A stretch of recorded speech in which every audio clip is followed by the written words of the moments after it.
A shout out to our podcast sponsor, sportsponsorship.co.uk. If you or your business are interested in making a real difference to the Scottish game, supporting hundreds of kids into regular football, get in touch with sportsponsorship.co.uk and they'll find the right fit for your brand.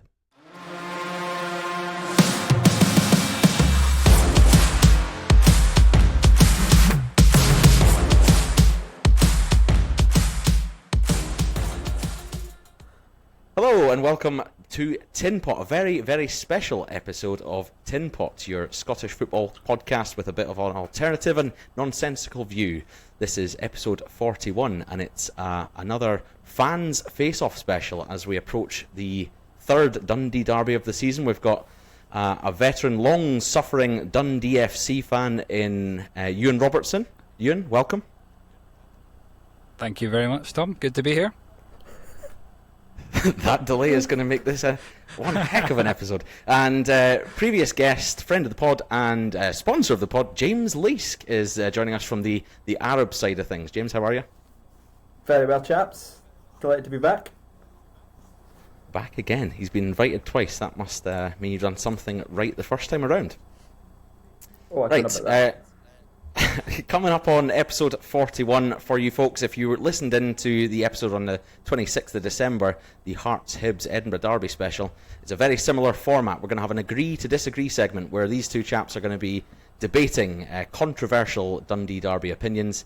Then we're going to crack on with a bit of chat later on in the episode about the Derby itself, looking at all aspects and maybe making a few predictions. And we're going to finish up, as we always do on Tinpot, with a quiz, which was specially requested by Euan, who is an avid listener of Tinpot and commenter. And I think quizzes, am I right in saying, Euan, are your favourite part of the pod? Yeah, absolutely. I think the variety is incredible. Couldn't come on without a quiz. How do you tend to fare against Matt and Andrew when you listen along yourself? Do you tend to do better? Very much a mixed bag, I would say. I think, was it a week ago when Matt got like 1 or 2 out of 10 or something ridiculous? I think I beat him that week. Generally, it's hit or miss. Yeah, there's Tinpots in every sense, especially when it comes to the quizzing. They're not the best. Andrew has some great weeks sometimes, and then falls flat on his face. But we'll see which of you two triumphs in the quiz later on. Right. Agree to disagree. The first statement that you guys are going to be debating, and I've not briefed you on any of this, so hopefully you know enough about the Dundee Derby to provide an opinion. You'll definitely know enough about this first statement. I would prefer to have Stephen Presley in charge of my club than Jim Goodwin. Who agrees with that statement? I would say completely disagree. I would want that man as far away from my football club as humanly possible. But caveated by the fact that I'd also like Jim Goodwin to be next to him somewhere else. Both waiting at a bus stop on Dens Road. Euan, what's the reasons why Stephen Presley would be the man instead of Jim Goodwin? Or maybe you'd prefer Jim? No, I would fully agree with the statement, to be honest. I think I wouldn't have said that. I wouldn't have said that at the start of the season. I wouldn't have said that at the time of the appointment. But at the present day, absolutely. Yeah. I think the main, I don't know, Jim Goodwin's a good manager. I think he has done well for United. I don't know that I would be in the camp of saying he's got to go at this point. I feel like the Facebook comments or the Facebook brigade for the United fans is kind of, I was reading stuff about this is Goodwin's last chance this Sunday. I feel like that's a bit extreme, but I think the difference that I've seen probably this season is that Presley seems to have miraculously a style of play. You know, every week it's usually the same team. We always play the same way. We now always seem to create chances. Last few weeks we've started scoring plenty of goals. I feel like when I watch United, I don't know that there's a clear style of play or that there's a particular... I don't know that he's an amazing tactician. I think he's clearly a good manager. He's achieved stuff. I'm interested to hear probably from you guys, what's United's style and why is Goodwin a better manager than Presley? Oh, he's not. He's not a better manager. They're both dross. Presley might have a style of play. Goodwin also does. It's called hoofball. But he doesn't hoof the ball up to a big man. See if you had a style of play and it's hoofing the ball up to the big fella up top, fine. He's got 5'9" Zach Sapsford. He's got Max Waters, who runs about a lot but can't trap a bag of cement, and he's hoofing it long. He's got 3 massive centre backs just heading and kicking stuff and then punting it as far as they can, as far as I can see, up to the wee guys, which is completely backwards. So he does have a style of play, but it's not very good. So are you in the good win out side of things now? Is that what I'm hearing? Oh, I'm very fickle, Tom, as you well know. See, if we'd beaten Falkirk on Friday night, very much give him a 3-year deal. However, he had one chance this season, and it was to go far in the Scottish Cup, and he's not delivered. So that's a bit in jest. But I agree with you in there. Goodwin's doesn't really have that much of a discernible style of play. It's not been great to watch for a long time now. It seems a bit like Goodwin being good as a manager depends on him having a good squad or making good signings. It seems like this year it's obviously been a lot of international players that he's brought in, and it seems like United's season is really more dependent on whether these guys are any good rather than whether Goodwin himself can improve them. Is that fair? It's been 100%. It's been more miss than hit this season. There was loads of players coming at the start of the season, and you could probably, 13 or 14. You can count in one hand the number that have been a success, I would say, and they've not taken the team on dramatically from last season. He got rid of a lot of kind of seasoned old school players last year. Ross Docherty, being one of them. Declan Gallagher, these kind of guys who got us through last season and took us up from the Championship, and he's replaced them with kind of more exciting European players on paper, but a lot of them have kind of flattered to deceive and haven't really hit the heights, and that's why we're languishing kind of in 8th, 9th place. And I feel like we're the opposite, because every signing we made in the summer was a nobody, either a League One or a League Two player. It definitely felt when Presley came in like it was a laughing stock situation, and it felt like Scottish football as a whole, not just the fans, but actually the players were like, there's no way I'm touching Dundee with a barge pole after they've appointed him. If you look at our signings, they're all lower league guys from England that have obviously never heard of Stephen Presley. They don't know they don't know the jokes. They're not seeing the media response. They've all come in, and actually most of them have been successful, I would say, and that's the thing that you can see with Presley, is that they have improved since he came in. It's obviously been slow progress, but a lot of the younger ones, Ash Hay, Joe Wesley, Ethan Hamilton, they're all coming onto a game, and I think he does have a massive backroom staff. That is a very strange thing about him, is he bought about 15 guys. When we played Bonnyrigg in the League Cup groups, and this was after we'd lost to Airdrie and Alloa back to back to start off his tenure, and obviously the fans are raging at this point. And the game was played at Whitehill Welfare's ground because Bonnyrigg's pitch was getting relayed, and the dugout actually wasn't long enough to contain all of Presley's backroom team. So it's like there was like 5-6 of them in the dugout, and then just 5 sort of deck chairs sitting next to the dugout for all this extra coaches and who knows what, which was kind of getting picked up by the fans at this point. Like, why have we brought in about 50 coaches only to lose to, They were all in his university course. They're all his fellow alumni. Yeah, just his business pals. management degree or whatever he's got. Yeah. It feels, after that small debate, that potentially the Tangerine side is a bit more convinced by Presley's credentials than the other way around. I'll cede this one. I'll give you this one, but go on then. You can have that one. Plus, he's funny. I mean, I don't know. I'm trying to be neutral in all this. I really can't be. I'm on the fence here. I'm trying to be referee, but he is funny as well. Brings that factor. He's ex-United as well. He's an ex-Arab, so he's got the pedigree. Yeah, but Agent Presley, is that what's been? Yeah. Yeah, but he's starting to do too well for an agent, isn't he? He's starting to actually do all right. It was funny at the start. It was funny. It's been paid off. Brings us on to the second question from Agree to Disagree. I was going to do these in a different order, but I feel like this one makes more sense to do now. Dundee will finish higher in the table this season than United. What's the thoughts on that? I think, well, part of it depends on how this Sunday goes. If we win, then I'll be feeling quite confident. I think there's every chance, to be honest.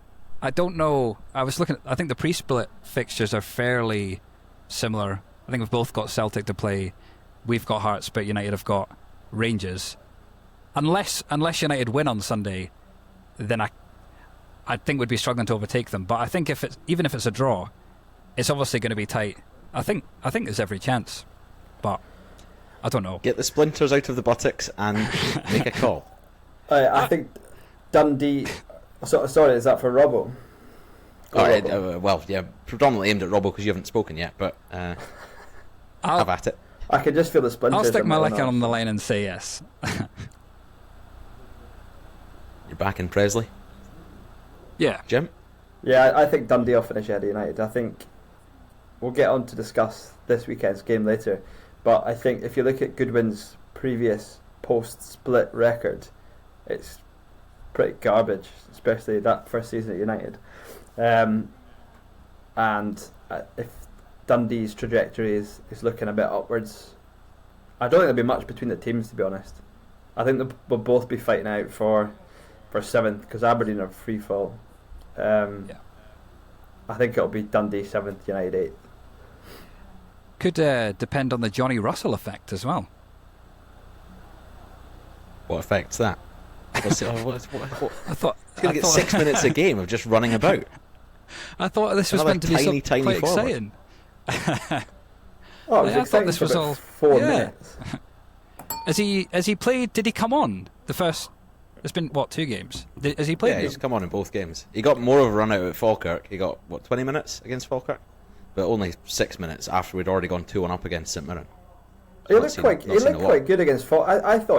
I think he looked decent against Falkirk.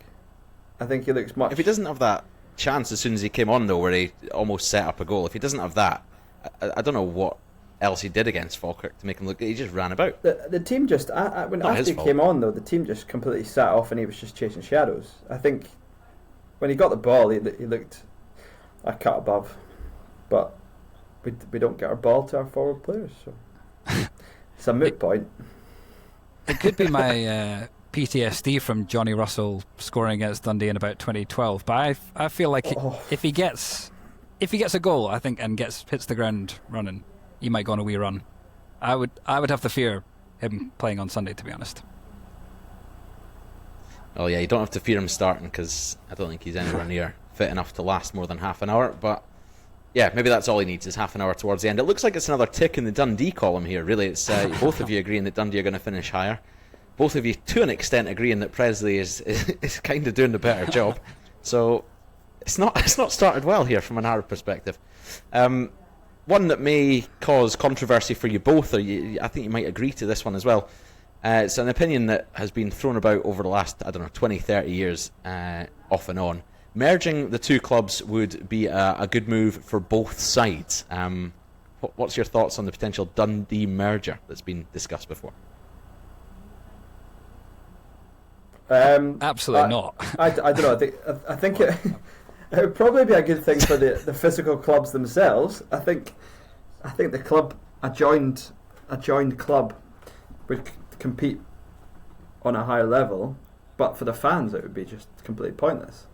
It just wouldn't work. It's a non-starter. It's like combining Hibs and Hearts or Rangers and Celtic. It's not gonna.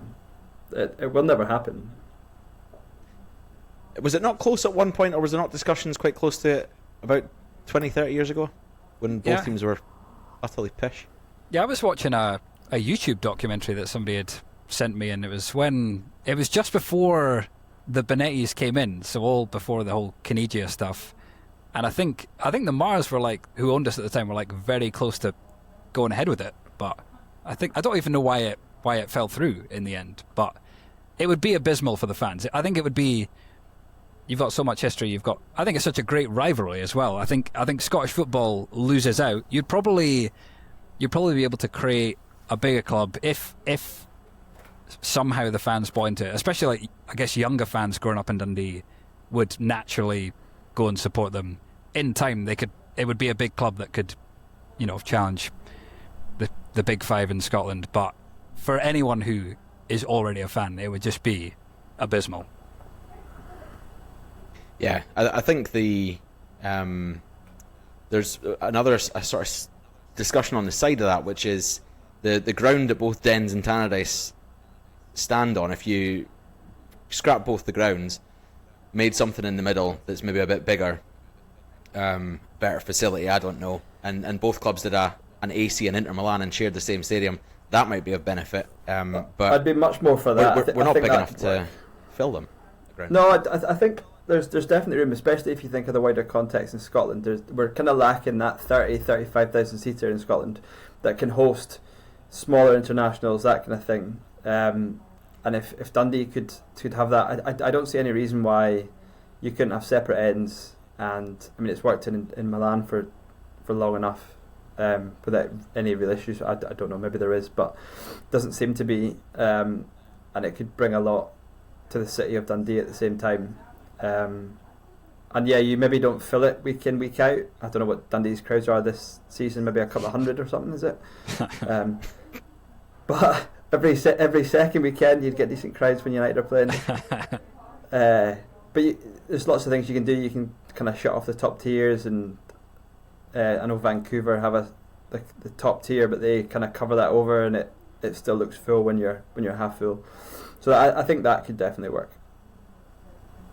Yeah, agreed. I think the kind of nature of the rivalry would suit it, to be honest. The whole exciting thing about the Dundee clubs is that they're so close together already. It's almost a logical next step. Both the grounds are pretty old. I mean, Dens is falling apart by all accounts, very expensive to maintain. There's all this chat about the new stadium, which on paper and in all the kind of videos looks brilliant. Whether it'll actually ever happen, who knows? I think that's the kind of thing, whether it's on the current ground or whether it's at Camperdown or whatever, a shared stadium would be great. I think you'd have a Dundee end, a United end. You could have some sort of museum. You could kind of put the trophy rooms one at each end, that kind of thing. I think you could really play into it. I think it'd be great. Trophy room, Dundee. You can have a cupboard if you want. Trophy room / boardroom, which is I think the current setup, to be fair.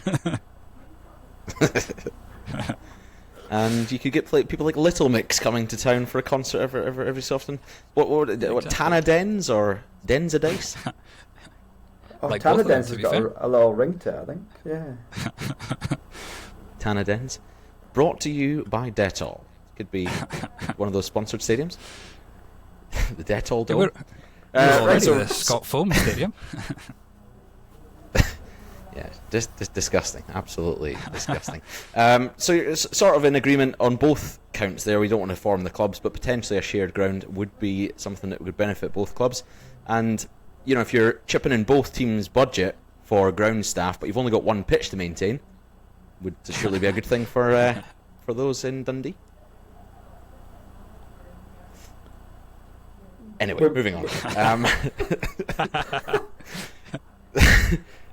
Question for you both, or a statement for you both to answer. I prefer seeing my rival team in the Championship. What do you think about that, Euan? I would say no to seeing them in the Championship. I like seeing United relegated. At the time, it's obviously brilliant. I like seeing United fail to win the Championship. I don't necessarily prefer the rivalry when United are in the Championship. I think it's brilliant when we're both in the same league. Even when we were both in the Championship, it was good fun. There's a different kind of side to the rivalry. Both teams going for the title. Obviously, United won it, but when they're both in the top division, even this season competing for 7th place, that's about as strong as both clubs have been at the same time for ages, to be honest. I think, it's been probably for both sides enjoying the other's relegations over the last 10-20 years has been brilliant. But the rivalry is way better when we're in the same league. So you're being the bigger man and saying you prefer to see United up competing in the same league as you. Any more bitterness from you, James? I don't know. It's very enjoyable seeing Dundee get relegated. As a point, we must have per city the most relegations for the last 20 years. How many relegations is that combined? 7? I think 8. We've had 5 since I started watching Dundee, and I think there was another one in my lifetime before I started going. So I think it's 6 since I was born. United have had 2, maybe 3, maybe 3 at push. So that's 3 since the since the mid-90s. 90s. So that's 8 or 9. Yeah, it's pretty good going in 25 years. Well, that's the thing. If you look over that time, that would compete. Yeah, we've actually hardly played each other in the last 20 years because we've a lot of the time we've been in different leagues. Yeah, for the first kind of 15 years supporting United, I didn't really feel like a great deal of animosity towards Dundee because they were in a league below. Yeah. And I think that kind of feeds into my lack of real animosity. And I enjoy seeing Dundee getting relegated, but I think the optimum solution is we're both in the top flight. We get a couple of derbies a year, but Dundee kind of languish in their usual 10th kind of mediocrity towards the bottom, not really doing much, and get knocked out in the 4th round of the cup every year. In fact, no, quarterfinals, because it's fun seeing Dundee thinking, oh, this could be the first time for 100 years, and then get knocked out when they've got a bit of hope. Yeah. That's probably the best. Well, that was the classic when United won the cup in 2010. We had, which was the year James and I met. I think Dundee had Wraith at home in the quarter-final. So we're thinking this is the year we're back to Hampden. Lost 2-1. United then obviously get Wraith in the semis, beat them and go on to win the cup. So that was about as quintessential Dundee in the Scottish Cup as you could ever get. Everyone says clubs Hibs things, but why is you've Dundee'd it, not a phrase? Let's start coining it. This is why Dundee and Hibs have such a special relationship between the clubs. It's because Dundee are the Hibs of the Dundee Derby. Oh, lovely stuff. So yeah, again, both in agreement. You love to see the other team struggling and in pain, mostly because you're good pals and you like to take the piss out of each other. I don't think without that it would be the same, because you're neither of you are from Dundee, you don't live in the city, and it's not like you're going to work every day and there's Dundee or Dundee United pals everywhere, but you just rib each other when things go bad. This is far too agreeable. The next point must be divided. Yes, we'll move on to the big agree to disagree piece, which comes with a graphic. This is the statement, I should say here, is since the year 2000 there would be more Dundee players in a Dundee/Dundee United combined 11. So you've both kindly sent me across your respective Dundee and Dundee United 11s from 2000 onwards. So I shall share my screen and we'll go through it position by position. You're going to debate each one and have to agree as to who gets in. If you can't agree, then my Tinpot compadres Matthew and Andrew have sent me over their decisions. So this looks like a bit of a mess at the moment because we've not narrowed it down. We've got 22 players in a pitch, but we'll start, as we should, in the goalie position. And Euan has popped forward Rab Douglas. James has suggested Paul Gallagher. So, Euan, why should Rab Douglas be in the team over Gallagher? I think, well, the thing with Dundee is that they've only had about 2 good keepers in the last 25 years, so that it was either between Rab Douglas or Julian Speroni, and I kind of went a bit on what did they achieve for Dundee, how long were they with Dundee, but then also what they went on to achieve in their careers. So if you look at Rab Douglas, purely from the Dundee point of view, he was part of the team when I first started watching in 98-99, so he was there. I think he was there the first year. I think he was there in 2000, and that was actually Dundee's highest league finish ever since then. So I think 98-99 we came 5th, and Rab Douglas was obviously young at that point. He was brilliant that season. obviously got his move to Celtic. He may have been our biggest fee that we got for a player. I think he was about £1 million when he went to Celtic at that point. Obviously part of the team that got to UEFA Cup final, so he was part of the Seville team, Scotland caps. And then after that he came back to Dundee later on in his career, and he was still brilliant, to be honest. Even though he must have been mid-30s by that point. He was brilliant. Part of the Defiant team, which obviously was a highlight for us. Longest unbeaten run. This is the levels we're dealing with. You were doing well at making a convincing argument, and then you've used Defiant team and shot yourself in the foot. I think he should be in the team. I think Paul Gallagher was a good keeper. I don't know if did he get Scotland caps? I don't know that he achieved what Douglas. Oh, did he? Yeah. Fair play. I think Douglas must have slightly more than that. Obviously, getting to the UEFA Cup final, he was Celtic first choice for a good number of years. So that's why I think he should be in there. So, James, has that convinced you? Are you willing to concede, or do you want to argue back and suggest that Gallagher deserves a spot? I'm going to argue back. See, if you'd gone for Julian Speroni, I would have given you, because Julian Speroni is a far better keeper than Rab Douglas for me. Anyway, I think Paul Gallagher, I've chosen. There was a couple of other choices I could have gone for. Dusan Pernis, cup winning team. Fans' favourite, the Mad Monk, Shamatulski. He was only there for half a season, but he was erratic, but very fun to watch as a keeper. Paul Gallagher I've gone for because he was kind of the first keeper I can remember watching United, and at the same time starting watching Scotland, he was also in those teams. I think he probably could have a much longer career and a better career, but I just think he was a decent keeper. Tough one. I might give you Douglas because I think he's probably the only one you're going to get. There's going to have to be a few concessions throughout, I think, because you're going to need to at some point come to an agreement. And I'll be honest, Matt and Andrew couldn't decide this either. They've gone one vote each. So I did have to ask ChatGPT for an answer. So I don't necessarily want to have to use the AI to tell us who goes in the team. So I might need concessions. Are you willing to say that Rab gets in, Jim? I'll let Rab in for one reason alone, because he won when we went down to Wembley in 2013 for the England friendly. He won a man a Vauxhall by saving the penalties from the England fan, and he won a Scottish guy a Vauxhall car. So for that reason alone, I'll cede Rab. I'll let you have him. That was iconic, to be fair. You never see cars getting one on the pitch at halftime these days. He was Apparently also the guy never thanked Rab in the end. He never said thank you. Yeah. Oh, that's right. There you go. So he's due something in exchange for that. Really, we can tell him on X that he's got in the team. So yeah. I'll need to tweet him this afterwards. At Rab, thanks for saving that penalty. Your award is getting into the Tinpot Combined Dundee Derby 11. Moving on to right back swiftly. It's an interesting one, this. James has elected to put forward Sean Dillon, who, as we know, can play a few different positions along that back four, and Robbo has submitted Barry Smith, player manager Barry Smith. James, I'll let you start this one.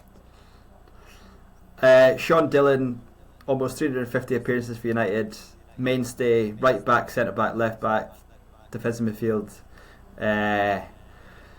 Still playing. I think is he still kicking ball for Montrose? 42. Occasionally, yeah. Still kicking ball occasionally. All round good guy. Didn't score much, didn't assist much, didn't really do much noteworthy on the pitch, but he was always there, always turned up, and he also put in a stint on the phone lines. So if you ever phoned up the club telephone line, he'd tell you what number to press for the shop in his lovely Irish accent, and for that reason he is right back in this team. Compelling argument for me, Robbo. Why should Barry Smith be in? To be honest, Barry Smith feels a bit like the Dundee Sean Dillon. They seem very similar kind of iconic players. I think for me, Barry Smith, what convinces me is that when we obviously got the Benettis in and started buying all these Argentinians and Italians and so on, you know, Caniggia was playing in that team and all these kind of guys, Barry Smith played every game and was still the captain throughout that whole time. So he was obviously rated. I don't know if he's our most. I don't know if he's got our most appearances of all time, but I'm sure it's over 500 appearances. So played for years and years. He was just a really steady, dependable player. To be honest, very, very much in the Sean Dillon mould. If I could say one thing for Dillon, it was that he did get megged for the Whiten goal that relegated United at Dens. So if anything, there's a bit of credit in the bank for him with me. The It's a tough one. deciding factor is that only one's got a Scottish Cup winners medal, and it's not There you Barry go. Smith. He most certainly does not, to be fair. I think that does decide it. I am impartial here, or trying my best to be. Again, Andrew and Matt couldn't agree. They had one vote for each. So ChatGPT was asked, and it did come out as Dillo. I think the Scottish Cup winners medal edges it for Sean Dillon over Barry Smith ever so slightly. However, Barry Smith did go to Iceland, I think, or was it the Faroe Islands after he left Dundee, which Sean has not done. Does that equal a Scottish Cup winners medal? I don't know. It's probably not. Worth the try. Tried to save him. Right, Dillo goes in at right back in this combined team. What a team it is. It's on to centre back now, and it's two ex-United boys in Andy Webster and Lee Wilkie. Robbo. Lee Wilkie for his 8-year spell at Dens. Why is he better than cup-winning Webster? Well, I did actually wonder if we would get Lee Wilkie Dundee against Lee Wilkie Dundee United for the spell, which would have been an interesting argument. So I'd kind of prepared in that vein. I noticed that Lee Wilkie's Wikipedia page has incorrectly given about 3 of his Dundee seasons as Dundee United seasons. So they've said that he's played for United for longer than he has for Dundee. But Lee Wilkie was obviously he had a lot of injury problems, but he was brilliant for Dundee. I think he got Scotland caps while he was playing with us. Part of the team that got to the Scottish Cup final 2003. Obviously didn't win it. We were playing in Europe following season. He scored I think probably our last European goal against Perugia.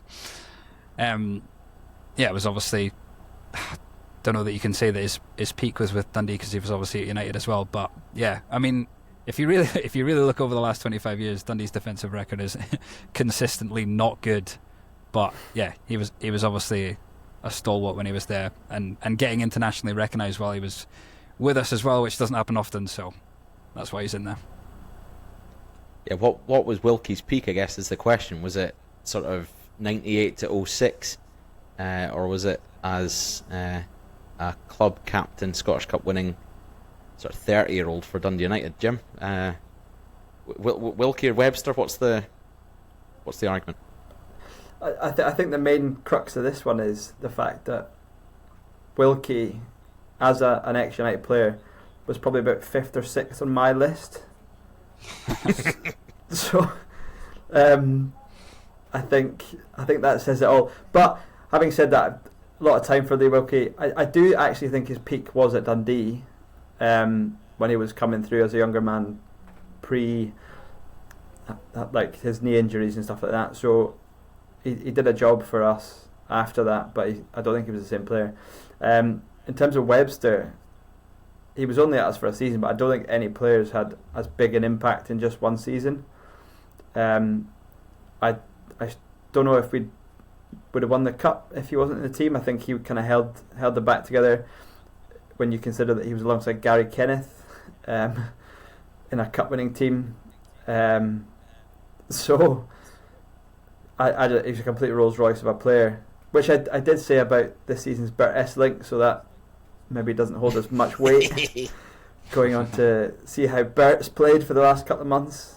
But he was an incredible defender, and if he also didn't have his injuries and had more than one knee, he would have gone and had 30, 40, 50 caps for Scotland as well. So I just think Webster's a better defender.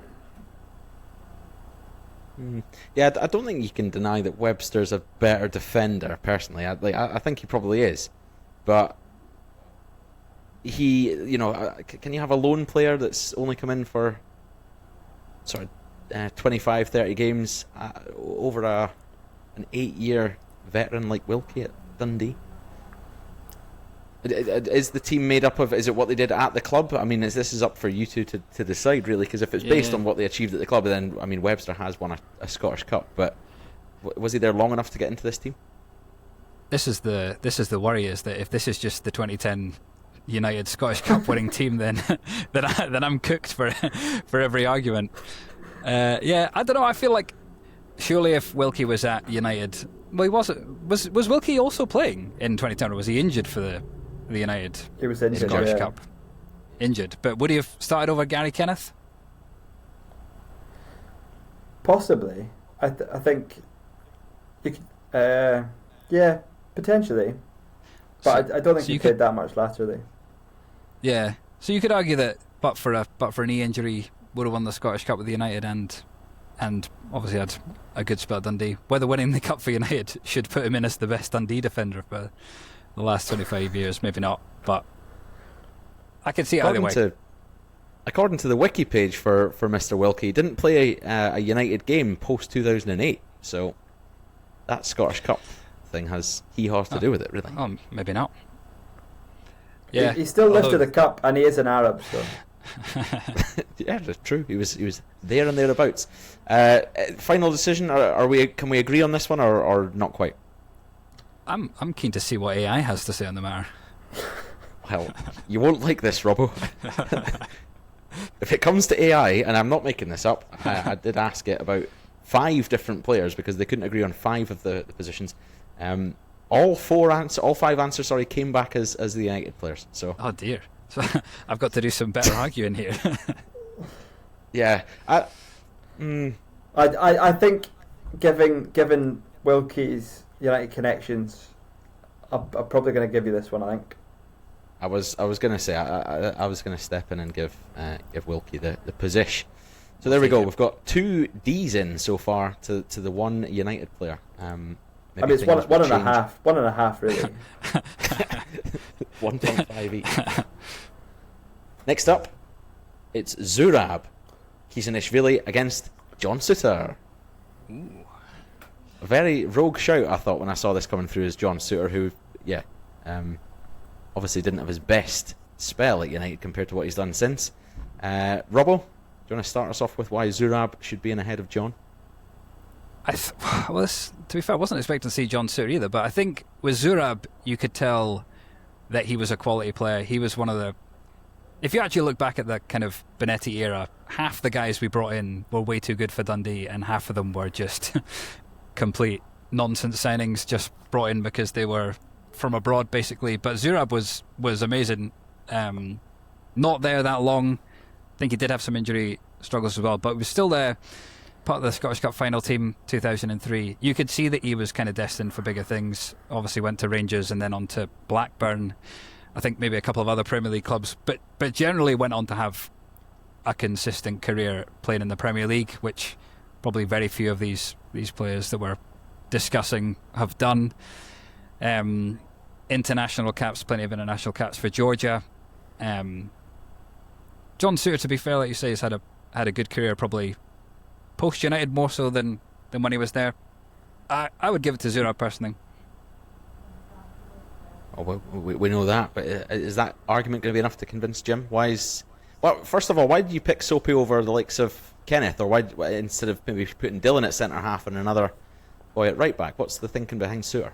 Well, partially because it was Friday night just after United got beat by Falkirk, and I was kind of struggling for time and motivation, but. Good argument. And I was doing a bit of trolling, and to be fair, despite my earlier point about United's depth at centre back having Wilkie down the chain, our centre backs for the last 25 years, I don't think they've been that great. I was struggling to pull out names, and then John Suter, mainly for what he's done since he left United. He came through when he was 16. Made his debut at Aberdeen and looked like the next big thing, but injuries and all that kind of stuff have kind of hampered him, and he's 28 now, and he's only kind of fulfilling that potential now. If you see him for Scotland, he's first choice centre back for Scotland. Doing well for Rangers. A lot of this is based on what he's done since he left United, granted. But I think Big Zurab, a lot of the same things can be said. He had a decent career after Dundee as well. His peak probably wasn't at Dundee. I don't know if that's true or not, but going on to Blackburn and Rangers and stuff. So I think the same can be said about both. So yeah, not much in it, I don't think. Not much in it. I'm just trying to find out if Zurab Kishnishvili was in the Georgia team that beat us 2-0. He was! That's bad for you, Robbo. The 2-0 game away in Georgia in 2007 means that Zurab has been relegated to the bench, unfortunately. Now, can we have a Rab and a Zurab in the same team? Is that allowed? Yeah, I think it is. I mean, I'm keen to get as many as I can at this point, because I think when we move on to left back, I can see what's about to happen here. So,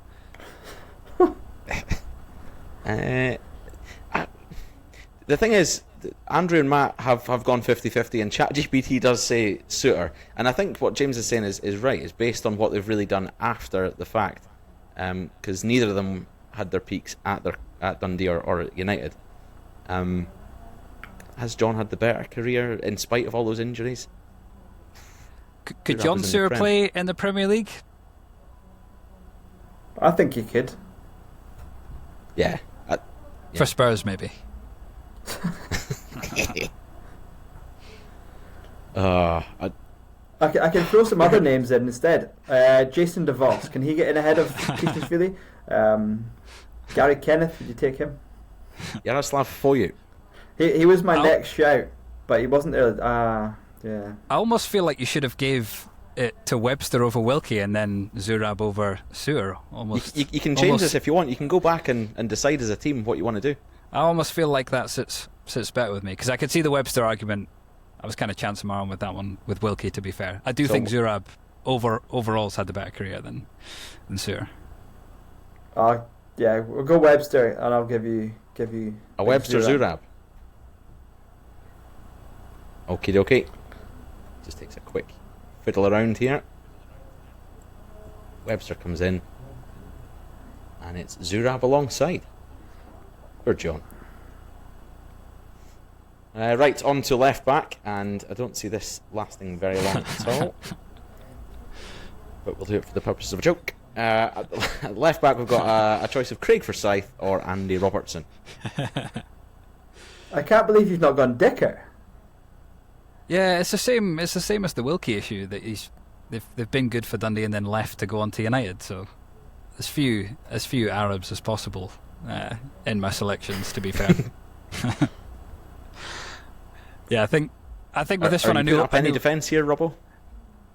I don't think I can defend Craig Forsyth getting in the team ahead of Robertson, other than just to say Forsyth was excellent with Dundee, albeit we were still in the Championship. He scored the winning goal in our Challenge Cup winning game, 2009, I think, and incredibly still playing for Derby County in the Championship. Still playing, not starting, but coming on fairly regularly at the age of about 35. So he's had a good career, played Championship football pretty much his entire career after he left Dundee, and he was good with us, but I don't think I can really defend him against Andy Robertson. 4 Scotland caps up against 90. Yes. Robbo's got the same number of goals for Scotland as Forsyth has caps. So yeah, that's easily decided. Robertson gets in at left back. Now, what is definitely going to be a tricky one to decide is the right midfield position in our 4-4-2. We've got Nacho Novo up against Stu Armstrong. How do we decide this one? Jim, do you want to start us off for your reasons for Stu over Nacho? Stuart Armstrong came through as an 18-year-old at United, and has had quite simply an incredible career. Hall of Fame for Scotland, Scottish Cup final with United in 2014. Great career with Celtic, winning the league. He's gone on to play in the Premier League down south. Still kicking ball up at Aberdeen, although not very well at the minute. just a fantastic footballer. He was a joy to watch, could take the ball past people, and if you forget his little faux pas against England at Hampden, had a decent international career as well. I don't see much argument in this one, to be honest, but please give us one, Robbo. Well, Nachorov, again, like, I'd probably say for both these guys, they're not really right wingers. I've got Novo in there because when he was there, we played with a front three and he was usually on the right of that. I mean, he was a brilliant player for Dundee. Obviously, we were in the Premier League at that point. He came, I think, his second season with us, scored 25 league goals for us, which is phenomenal, really, for a team like Dundee. I think that's only been done another one time in the last 25 years. Obviously went on and had a great career with Rangers, winning trophies, played in the UEFA Cup final, I think, against Zenit. So probably Old Firm career-wise, it's probably pretty close. Granted, Armstrong's gone down to the Premier League and been a good player down there, played for Scotland as well. Nacho Novo, obviously being Spanish, was never getting in the Spain team. With the actual Dundee clubs, Nova's obviously been great. Armstrong, I don't know how long he was. I suppose he was there quite a while. Both lost the Scottish Cup final, I think, for their clubs. Yeah, but I could see how Armstrong gets the nod. A concession. I think if you're making a combined 11 and you've got free reign to change formation or to move things around, you probably create an argument for both being involved. Both different players as well. Stu predominantly played for us in the middle of the park, didn't he? More attacking roles, and then Novo's been out wider as a striker for a lot of his time at Dundee. So it's hard to really compare. You've listed the 25 goals thing, Robbo, but Stu was never that player in the team. Yeah. But yeah, you've been bigger man and conceded the position. Stu gets in. I can see a few bigger arguments coming up in the middle of the park. Dundee's first choice in the middle is a man whose name I'm going to struggle to pronounce, Georgi Nimsadze, alongside Barry Robson. Jim, Barry Robson, reasons for him being in? I think he single-handedly kept us up for a season. Penalties, free kicks, just an all-round, it's kind of an old-school box-to-box midfielder you don't really see anymore. Hot-headed, temperamental, would kick anything, but incredible with a dead ball. Went on to have a great career at Celtic, won, 15, 20 Scotland caps. Was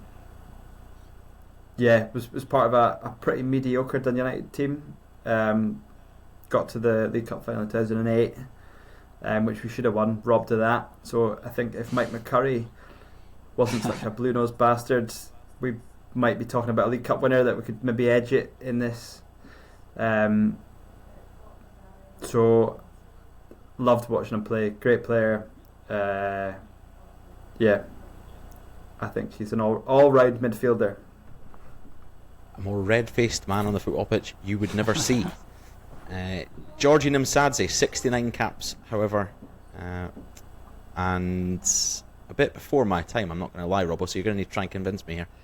Yeah, I think this is the thing. I think obviously he played for us 2000 to about 2003. I think so I was young when Nimsadze was there, so I think I didn't appreciate how good a player he was at the time. I was only about 8 when he signed for us. But if you actually go back and ask any Dundee fan that was watching us at that point, even if you just watched the videos, highlights from games back then, Nimsadze was out of this world. I genuinely think if he was obviously playing in the kind of era before there was a lot of big money kind of in the rest of Europe, I would say. So he played a lot of his career in like Georgia and lower leagues in Italy and stuff like that. But I think if he was playing now, he was the Georgia captain. The Georgia captain now, obviously, or the best Georgian player, plays for PSG now. There's that different kind of exposure. But if you watch Nimsadze, his skill on the ball, his passing, I would say even if you just go back and watch his clips against United alone, his chip in front of the Eddie Thompson stand at Tannadice, skinning 3 or 4 players and then crossing the ball to Wan Sara in for the game that he scored the hat-trick in. Nemsadze was unbelievable. There's clips of him playing Dunfermline, I think our first home game of the Bonetti era, and he's just waltzing through players. If he was playing now, there's no way Dundee would have ever got him. I mean, obviously, he only kind of came in a very specific time of Dundee when we were overpaying or not paying at all for players that we couldn't afford. But he was unreal. I think in terms of ability, better than Robson, I would say. I think if he was playing now, I think he would have had a much better career than he did have. But still, like you say, 69 caps for Georgia. He was the Georgia captain for years. Scored the goal in the semi-final of the Scottish Cup to get us to the final. Played in that final. He was unbelievable for us. And yeah, I think he should be in there ahead of Robson. Interesting. Reading about his career just now. Dinamo Tbilisi, Trabzonspor, went out to Turkey. Tbilisi before Dundee, and then went back thereafter. You almost had me until I realised that Nemsadze quit football and joined politics as a candidate of the ruling party, the Georgian Dream, who are a conservative and populist political party in Georgia. So I'm sorry, but Nemsadze's gone. It's Barry. As compelling as your argument was. Unbelievable. You didn't think you were joining a serious podcast here, Rob? Well, this is Tinpot. This is Eastern Europe we're talking about. It's basically the Labour Party over there. There's no coming back from this unless these next 2 positions. You can always change things about if James wants to concede one and bring back Nemsadze. We can get to that, but for now, but Barry's in the team. Gavin Ray up against Charlie Miller. Now this is a real battle of the ales or the bitters, if you'd like. So, James, you've gone first the last couple of times. Rob, we're going to come to you here. Why is Gavin Ray better than Charlie Miller? Gavin Ray was outstanding for Dundee. So he played at the same time as Nemsadze. He was a different kind of player, much more box to box. I would say as a number 8, he's by far the best we've had in my lifetime in that role. Just kind of unlimited energy. He scored goals, he won tackles, he carried the ball, he was a decent passer. I think again got Scotland caps while he was with Dundee, which just very rarely happens. Got his move to Rangers. I think he might have been the Rangers captain briefly. Obviously had a good career with them. Went down south. Don't know if he played in the Prem. I think he played Championship. He went to Cardiff, I think. Had a good career down there, and then came back to Dundee. First spell, again part of the Scottish Cup final team 2003. Scored an unbelievable goal in the UEFA Cup the following season. Came back to Dundee while we were in the Championship. Was the captain to get us promoted back up under Paul Hartley 2014. So I think in terms of I'm not sure about what Charlie Miller achieved at United. I think he was a bit older when he was at United come 2000. It was maybe towards the end of his United career, or I think he'd maybe been there before. But I think in terms of what he achieved for Dundee and potentially for his career as a whole, I think he should be in there. Interesting. Jim, how do you rebuttal that? My main rebuttal would be the fact that what kind of player would you like to watch playing? And I think I would like to watch a team of 11 Charlie Millers playing. Technically unbelievable. He played in a pretty poor United team, and he was coming to the end of his career. I think a lot of people have said regarding Charlie that if he hadn't had his issues with drink and stuff like that, he would have had so many more Scotland caps. And he kind of dragged us through games in the early 2000s, and played some of his best football. Actually, he said that he played a lot of his best stuff when he was at United. Just a very talented footballer.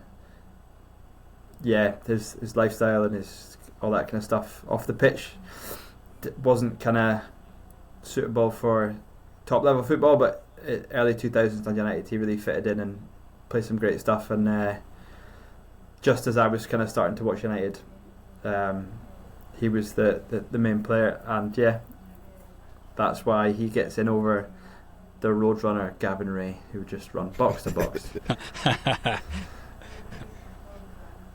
Is that not one of the main reasons why you said Barry Robson should be in the team? that leads me nicely on to my next point. I think I can't see a midfield of Robson and Ray, but I can see a midfield of Robson and Miller. I think you could argue that you could have a midfield of Robson and Nemsati. To be fair, but we just found out he's a fascist. So, well, the voice of reason comes in a little bit here, and I was listening to Robbo there. I think just generally, you're very good at putting your arguments together, and very convincing. And the one thing about Gavin Ray I would say is that he did after he retired, along with Curtis Davis and Chris Burke, co-founded and was the director of a clothing company called 710. And yeah, great threads. And so he's about to get in the team, but the company was dissolved in 2018. So I'm afraid that for that reason and that reason alone, no, I jested. Could we make a swap out? Can we ref sub out Barry Robson and stick Gavin Ray in alongside Charlie Miller? Would that work? I think that'd be a good midfield. I think the comparison should have been Robson and Ray and Miller and Nemsanti, because they're the two. That's the two types of player that we've got here. That is fine by me. I just went with them in the order that you sent them through to me, but I'm happy to be corrected. Are we happy with Ray and Miller in the centre of the park? Content enough. Content enough. He's demanding a Dundee duo in there, but tough. The company was dissolved. Right, on to the left midfield position, and we have a useless pick from Euan Robertson and double scoring cup winning legend Craig Conway. Is there much of a debate here, I think Robbo? we move on to the strikers, no? I think Greg Stewart's crowning moment was equalising in a 6-2 defeat, wasn't it, that free kick in 2015? He did equalise in that game, yeah. He also equalised... No, he didn't equalise. He scored one of the two comeback goals in the 2-2 in the famous James McPake 94th minute equaliser game. Also scored it in the home win over United, the first time we'd won in a decade in the derby. I would argue for Greg Stewart, mainly because I don't know how good Conway was, if I'm honest. Don't really remember him playing. We were very much in the wilderness. I was trying to avoid watching United winning the cup as much as I possibly could. Don't know too much about his career. Greg Stewart, I think his peak was at Dundee, personally. I know he had a good seasons with Killie when he came back, obviously a bit of time at Rangers as well. He left us very much at the point... I think his move to Birmingham let him down, because he didn't suit the Championship. He wasn't a particularly athletic, pacey player, but technically he was unreal. Some of the goals he scored for us, so he got 15, I think, in the first season when we came back up under Hartley. Second season, I think he got 12, but he was assisting Kane Hemmings a lot that season, and Kane Hemmings got 25 goals in the league that season. He was the other player apart from Nacho Nova to do that for us. And then start of the following season, he'd scored 6 in 3 in the League Cup groups. Granted, that's lower league opposition. If he had stayed that season, he would have been unbelievable for us. If he left us at the worst possible time, just as he was peaking in his career.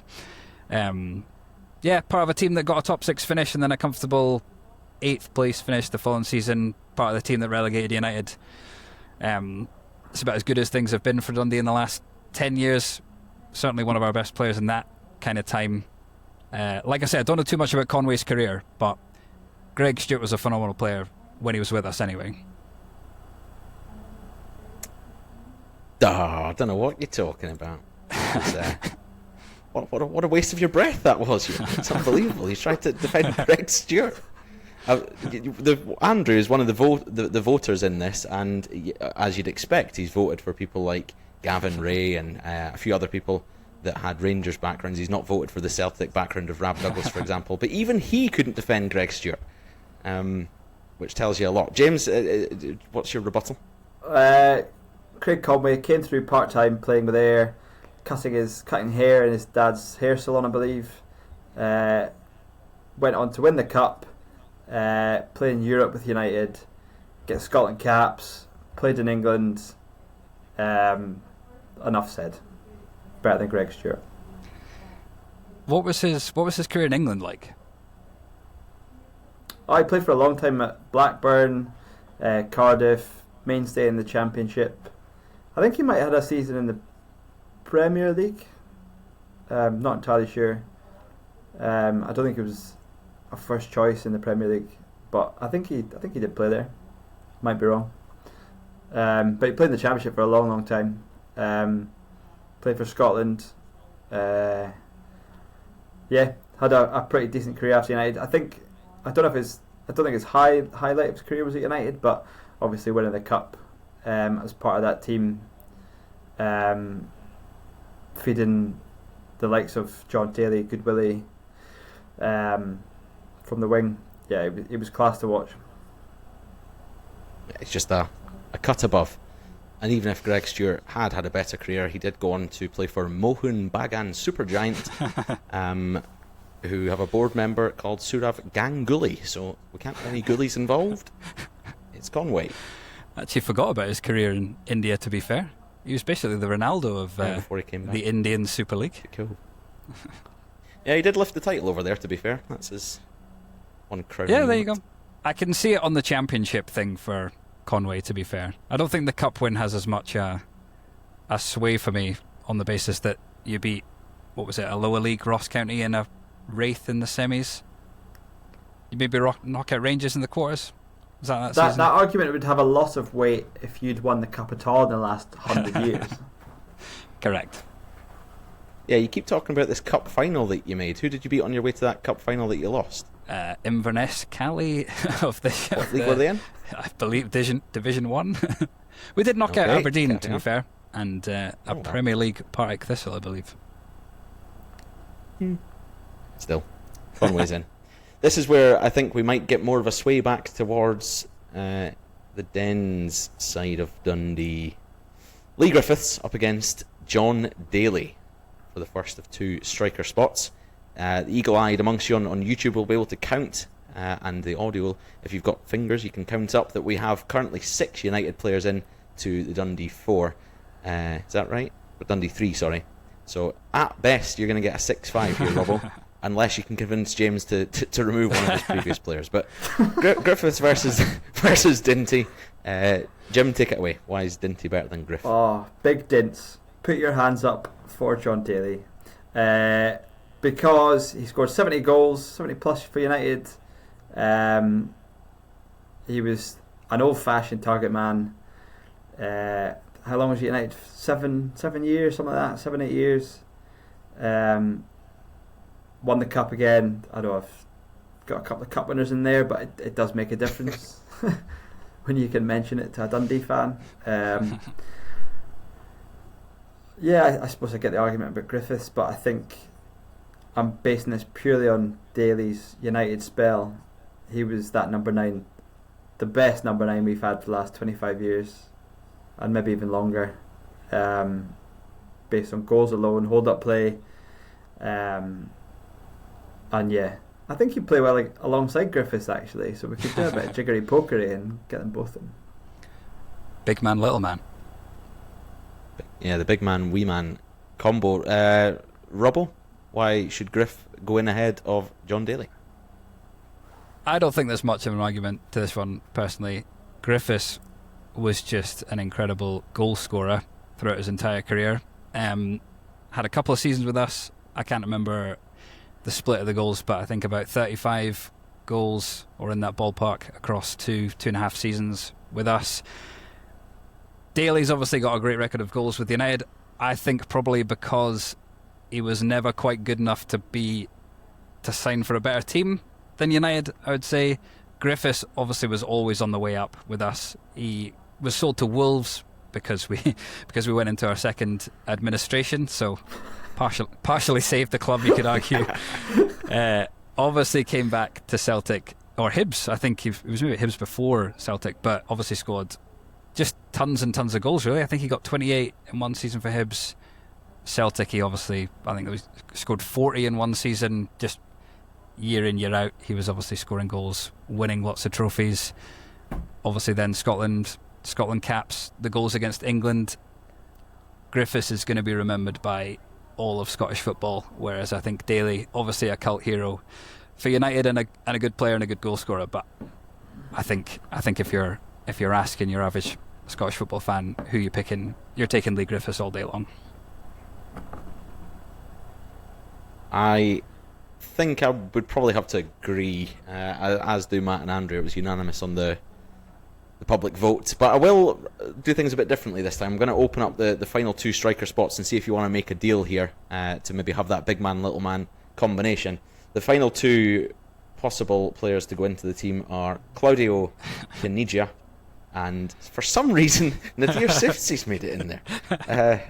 Again, was this post Falkirk Friday Night Blues, Jim? You're a bit tired. Yeah, the last two spots in my team to fill were centre back and centre forward, and I was scratching the old brain for this one. This is going to be a struggle to get any forwards in for me, isn't it? Really. It's not a good start. Yeah, it's not very convincing, but I still think a front two of John Daly and Nadir Shifchi would be incredible. I don't think. Is that better? Oh, there you go. We've moved things around for those of you who aren't watching and just listening. I've just proposed a Caniggia, Griffiths, Daly front three with Miller, Armstrong and Conway in the middle. But that was, again, for the purpose of a joke. I'm just going to... I'm not against it, by the way. I guess no, seriously, you're welcome to move this around, guys. Let me know what you want. It's an absolute insult to Caniggia and Lee Griffiths to have John Daly mixing it with them up top, to be honest. I think, yeah. I could see the argument tactically for a big man, little man, but I think when Caniggia is one of the options, there's no way you're doing that. Caniggia actually had a big man, little man partnership at Dundee with Willie Faulkner, to be fair. But he had sadly left before 2000, so I couldn't pick him. How many games did Claudio play for Dundee? I think it's in the ballpark of 25, 23 maybe. 21. Yeah. I don't think that's enough to get in a team, by the way. I think the argument with Caniggia is that every other team around couldn't believe that he was there, and so as soon as they saw him play for Dundee for 5 minutes, obviously he got snapped up by Rangers, paid a fee for him, can't remember how much, but obviously at 33, I don't think we need to list Caniggia's previous clubs, previous achievements. Scored in World Cup quarterfinals for Argentina, Diego's best mate. I think he's the only world-class player in the entire team, if we're being honest. Yeah, Shifchi doesn't hold a candle, really. I think we can unanimously get rid of Nadir. So we have the decision. Euan is proposing a Caniggia Griffiths duo, and James, are you happy with that, or are you going to try and I think one of the two for Daly? 25 years in Dundee and Dundee United football, who scored more goals? Who scored the most goals? Caniggia got 7. So you can times that by 10 for John Daly. I think as a striker in a team over a long period of time, I think he's got to be in there in a combined Dundee and United 11 for the last 20 since 2000. I think if we're taking it, if you're thinking if you think who Stephen Presley as the manager of this combined 11 is going to pick in his team, he's not picking John Daly over Caniggia and Lee Griffiths. There's no way. And he'll still finish 9th. He'll still finish bottom. He will. Daly got 73 and 193 for United, so that's better than 1 every 3 games. Griffiths was 1 every 2 games for Dundee, and Caniggia was exactly 1 in 3. So I mean, goals per game ratio, it is dinty over Caniggia, but to try and say that John Daly is a better footballer than Claudio Caniggia, it's even a bit too tin pot for us. I think given some of the dodgy decisions that have gone for United thus far, I think you've got to give the strike line. Nemsansi getting knocked out on the political grounds was absurd enough. It's an insult.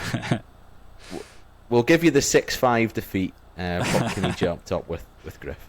There you go. The whole thing's been fixed. It was never going to be a Dundee win. You're lucky to get 5. You're lucky to get 5. It's better than the 6-2. We'll take a 6-5. James purposefully put Dylan at right back so he didn't have like a Mark Wilson there and then put Dylan. You would have had a Dundee United back 4. You'd have been done and dusted. Come on. Morgaro Gomez was omitted. Been let off easy. Yeah, no. I was trying to make it fair, and I've made a rod for my own back there. Exactly. But argument's sake, who would the manager of this team be? So maybe you get a 6-all here. I didn't ask you for this in advance, but best United manager of the 21st century against the best Dundee manager?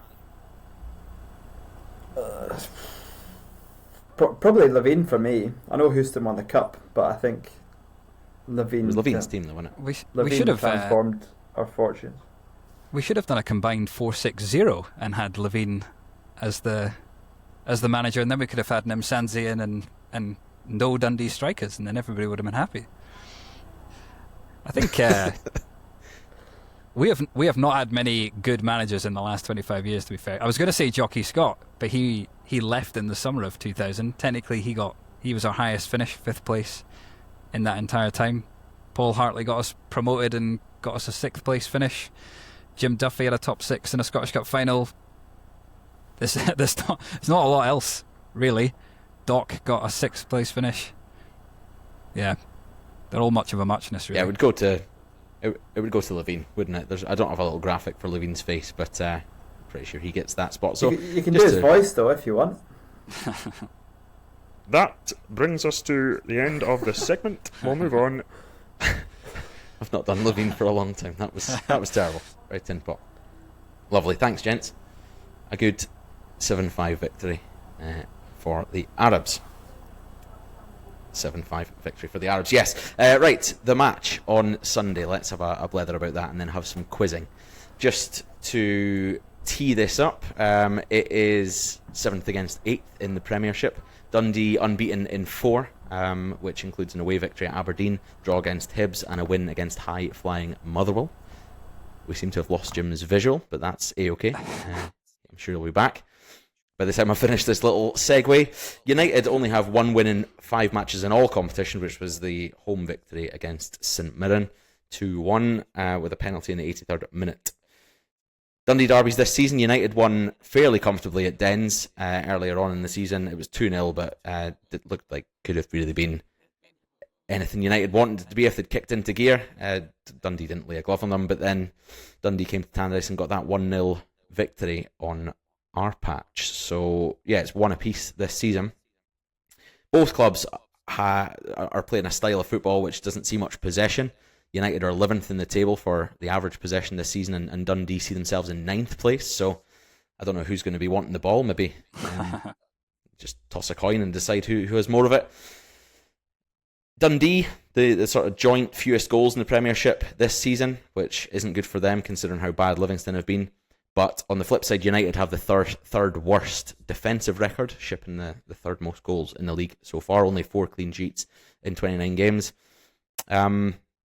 Interestingly, the last win for Dundee at home to United came almost 10 years ago in that famous relegation comeback in May 2016. So that's the last time Dundee in the league anyway beat United at Dens. And United obviously have the upper hand going back 179 games. They've won 83 of those, with Dundee scooping 52 wins in the fixture. So with all that said and done, James seems to be back. His audio isn't, his visual is back, but he's missed out on a great little stat pack. How do you see the match going, Robbo? What's your thoughts with Dundee being bookies' favourites at home? Yeah, I think we are favourites. I think if you look back on the derby so far this season, it very much kind of mirrors the whole Stephen Presley trajectory of things.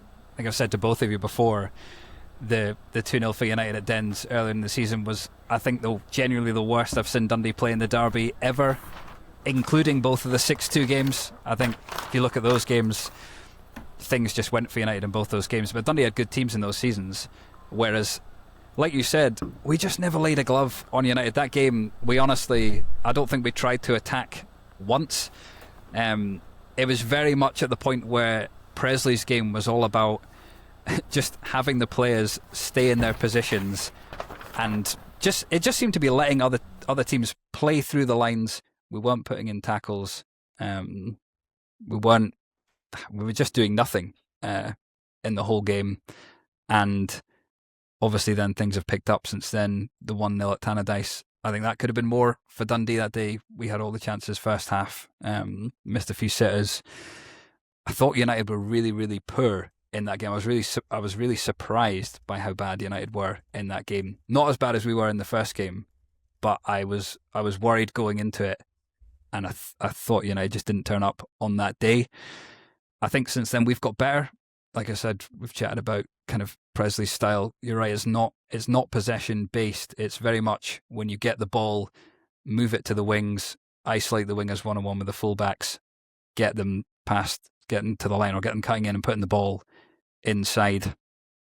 It's worked generally pretty well. We have defended better than we were at the start of the season.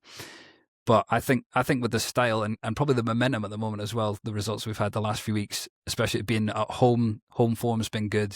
We've been really poor on the road most of the time, but the home form, if you look back, even over the whole season, has been pretty good.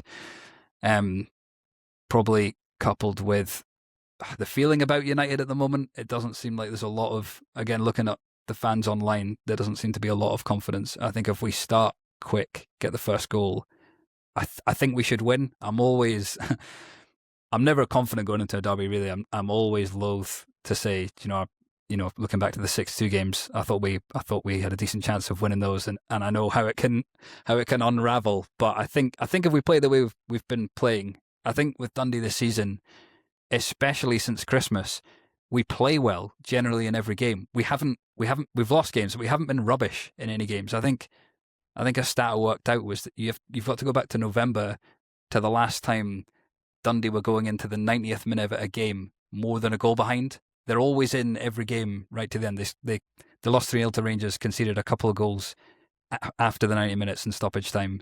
I think one other game as well. Generally, they're in the game. It's going to be close. We might not win it, but it'll certainly be close. I think a lot of it depends on what United team turns up. Very splintered arse, really. He's not putting his not putting his chips in either side. But yeah, given the fact that you've not won a derby at Dens in the league since 2016, trends are there to be broken, I suppose. United, there's nowhere near as good at the back as we were last season. And like you say, you said at the start of the pods, Dundee have started scoring a few more goals recently, so it's not a good sign for United. Bookies' favourites are Dundee. Jim, what's your thoughts on the game on Sunday? Yeah, similar to Robbo, I think it's going to be close, as the kind of stats over the last little while say. So I think the last 15 games, you might have covered this when I was away, but 5 wins each and 5 draws. Is that something you covered? I didn't say that stat, no, that's... Okay, so the last 15 games between the teams, 5 wins each, 5 draws. Previous to that, I think United definitely had the upper hand. I don't know, up until about 2016 when we went down that first time. I was always very confident going to derbies. All the records said we'd win most of them. Definitely had the upper hand over Dundee. I think laterally it just depends what team turns up on the day and what team's on form. United are very much hit or miss. More miss lately. After Friday, I think confidence is going to be pretty low. Dundee seem to be, despite the fact that they're not kind of high flying the table. I don't know if it's misplaced confidence. You might correct me if I'm wrong, but there seems to be a lot of confidence about the place after a couple of decent performances and wins, like you're saying, they're playing well. I think the key for this game Goodwin won't do it, but I think he's got to move away from the 5 at the back. He's got to go to a 4, and I know a lot of fans are calling for that, but I think this 5 at the back isn't suiting the players we've got. I think you've got to get more creative players on the pitch, bulk up the midfield, and have a go at Dundee. Against Falkirk on Friday, for half an hour, 25 minutes in the second half, we battered them, absolutely dominated them, which is the polar opposite from the first half, where we just sat back and let them dictate play. And I think if Dundee do that at the weekend, Tony Yogani, the winger, and Congreve on the other side, very good players, I think, from what I've seen of them. And I think the strikers are starting to score a couple of goals for Dundee, so you've got to be wary of that. But I think you just got to take the game to Dundee. And I think with Fatah, Russell, Sapsford, they're all pressing forwards. They're all very much front foot players. So I see that as the only kind of way we're going to get any success at the weekend. But form kind of goes out the window. But if the last kind of 15 games or anything to go by, it's going to be pretty tight, and it's whoever turns up on the day, and it's whoever has a match winner. And hopefully with Russell coming back, he's somebody who can produce something out of nothing, even if it is off the bench for the last half hour. I think that's going to be really important. Taking the game to Dundee and trying for us to play with the ball and get at them, that's obviously the way that these big clubs like Motherwell and Celtic are playing against Dundee. They dominate possession, and Dundee still get the results. I think we play them at their own game. Just don't try and touch the ball. And let them have possession. They won't know what to do with it. They'll end up putting it at their own net. That's another point on that is I think this season a kind of wider point is Goodwin's caught between two styles. So last season we're very much defensive. We had the team that play that way, and he's not an ideological driven manager, so he doesn't have this kind of set philosophy, I don't think. So last season the players that he had, your big defenders, your grafted midfielders, and we got a lot of 1-0 wins, and we came out on the right side of a lot of tight games. He shipped them all out, and he's brought in much more kind of creative flair players, your Fatahs, your Sapsfords, all these, Trapanovsky's still there, all these kind of players, and I think he's caught between two styles, and he's not fully committed to that kind of Motherwell way of playing, but there's elements of that, and there's still elements of hoofing the ball long, like I said earlier. So I think that's the reason for our kind of lack of success this season. Is he's really stuck between two ideas of how to play, with players that don't really fit into that. Yeah, we've said that before, and it all comes back down to shape as well, doesn't it? That I think we've got the midfield to be playing with a back four. You're not worried about the midfield. Some of our best players are playing in the centre of the park, and yet they're almost getting completely removed from the game when you're playing that sort of 5 at the back. They're not getting on the ball anywhere near enough because you're going from the back to the front with one big hoof and missing out a lot of our key players in the middle. So and you're having to play. So a lot of the time, one of our best midfielders, Lucas Stevenson, is filling in at right back, and I think Aggie, the new signing, I think he's massive in enabling us to go for the back, because he's more of a sitting midfielder. So you can play two centre backs and have him sitting in front of the midfield, and sitting in front of the defence, and play Camara and Stevenson ahead as 2 8s, and still get your 2 wingers and a striker or 3 kind of flexible forwards up there. I think that could be. I mean, we don't really have much to lose the next kind of 10 games or so. So I think that's worth trying. That's all we're really playing for now, is these last 2 derbies, isn't it? That's all we've got, because I think it's obvious we're not going to be down in that relegation scrap, and we can't go up to 6. So all you've got left is these 2 derbies. And that's if Goodwin wins both of those, he wins a portion of those fans back, you would think. But I think the biggest thing in the summer, it's not for me about the signings that you bring in so much as it's about finding an identity. And that maybe now, between now and the end of the season, is a good opportunity to try and stamp that identity in before you try and bring more players in. Robbo, have you seen much of United this year? Sorry, I don't know, we're very United focused just now, but what do you think about Jim's comments there about United? Well, I think he's right, because I think, well, especially going into the last derby and off the back of the first derby, something that confuses me about United is I think the squad is good. There's good players, and like you've listed, James, there's attacking players, there's creative players now, maybe more so than last season. Vata, Stevenson's still there, Trapanovski's still there. I think he's a great player. And yeah, I think Trapanovski was on the bench in the last derby. Vata started, I think, but didn't do an awful lot. But he's obviously been in good form recently. Scored some really good goals, and it just feels a bit like United have the players. I agree with you guys. I don't understand why he's still playing a back three or a back five. The consensus seems to be that the centre backs don't really know who they're picking up. There seems to be a lot of confusion, struggle with balls into the box, that kind of thing. I agree. I don't understand why they're not just playing a 4-3-3. You've got good enough wingers. Russell can maybe play out wide as well. Sapsford, I think, is a really good player. Yeah, it seems like it shouldn't be that difficult to get a consistent style of play that works. I think that's going to be the difference on Sunday potentially. If it is going to go for Dundee, it's going to be because Presley has got a style of play that it's not always amazing football. It's quite straightforward. He gets the balls to the wingers. But Dundee's starting 11 is the same every week. It's been the same for about the last 4 or 5 games. United, it seems to kind of chop and change with which attackers, midfielders he prefers. But the one consistent thing is the back three, which doesn't seem to really work. So I don't really understand it. And I think, it's just strange, because I think Goodwin is a good manager, but he's almost doing himself out of what could be for United at the moment with his, I don't know if it's stubbornness or if he just doesn't think a back four will work for some reason. I don't know what it is. And he's tried so many kind of combinations at the back. He's tried, I think we've got 6 centre backs on the books, kind of senior centre backs, and he's tried every single one of them in different positions, different combinations, and none of them have really kind of settled in.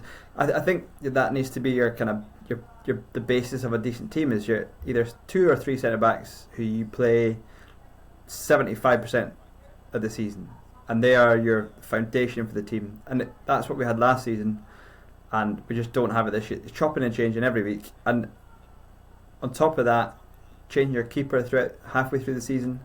Yeah. We've had 3 different number ones this season, and none of them have really. I think we've now got. I think the current keeper, Maynard Brewer, is probably an upgrade on the previous 2, but not by a great deal. I don't think there's much in it. But changing that and changing your defence is not a recipe for success. It's almost like he's playing a game of Football Manager, and every week he's had one of those messages pop up on his thing that says such and such isn't happy with their game time, so they'd like to have a chat with you.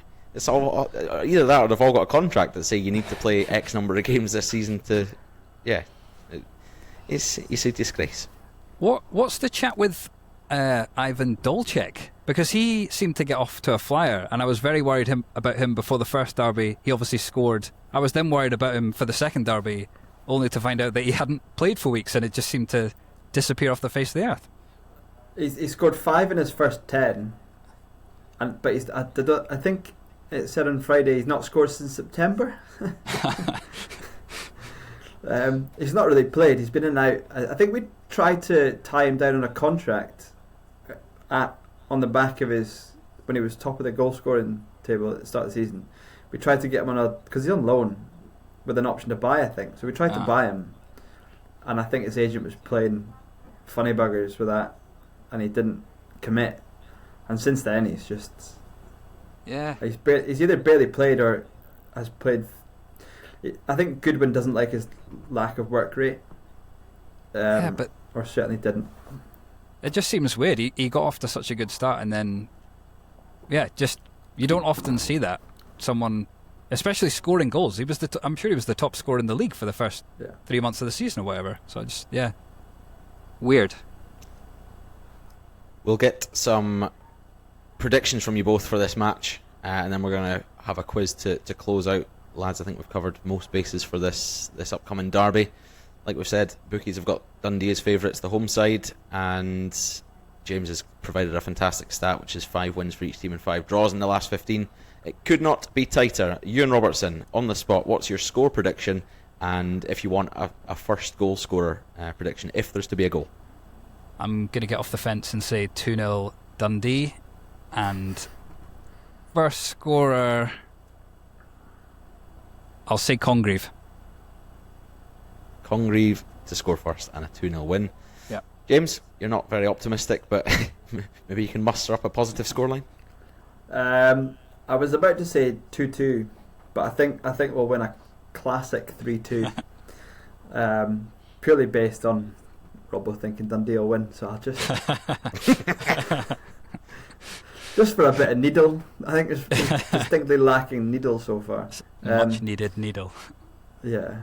3-2, first goal scorer, I think Dolchek. Congreve. It's going to be a Congreve double. No, who's going to score first? I think Johnny Russell will score first. I think he's going to start.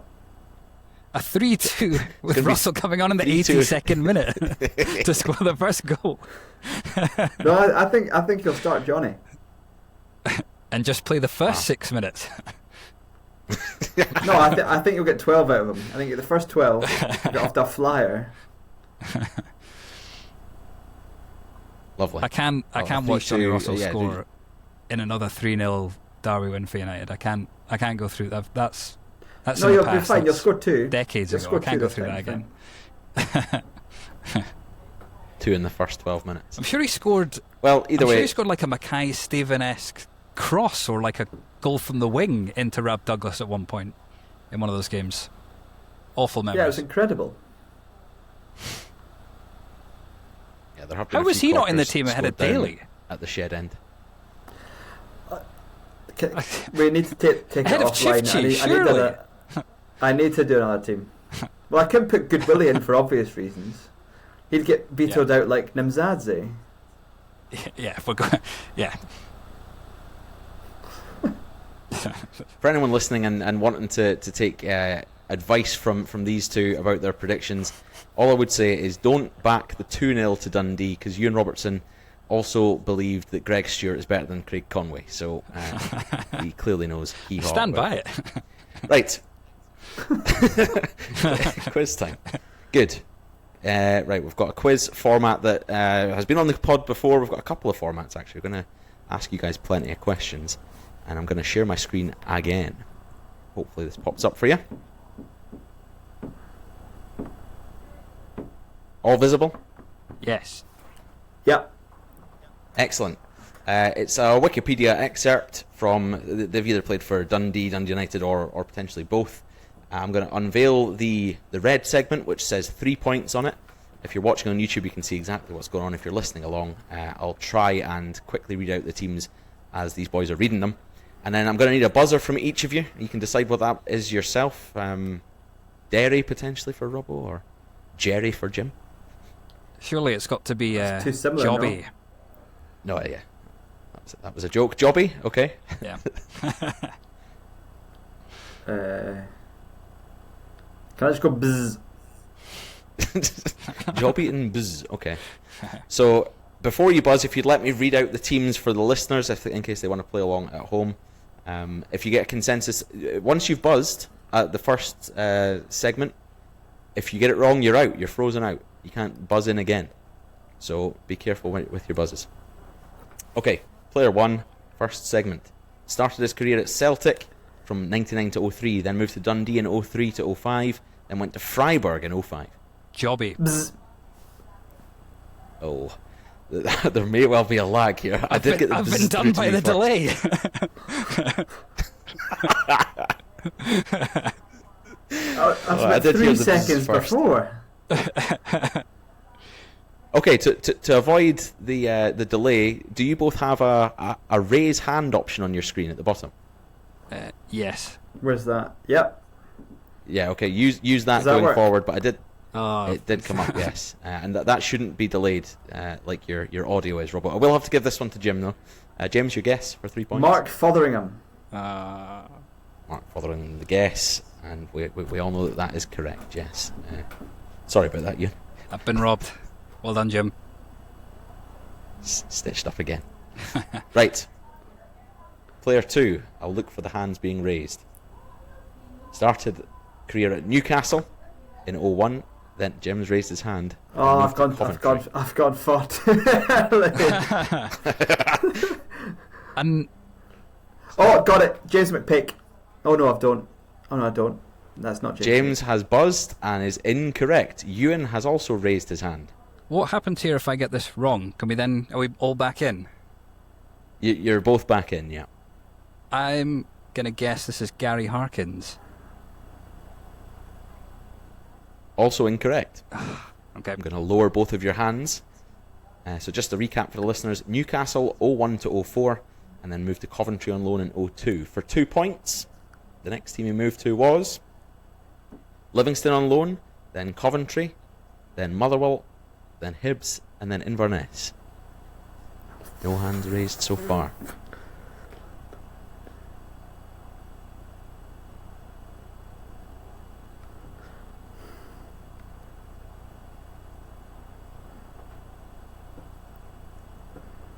So, as of 2009, his career is now spanned from 01 to 09, not played for either of the Dundee clubs.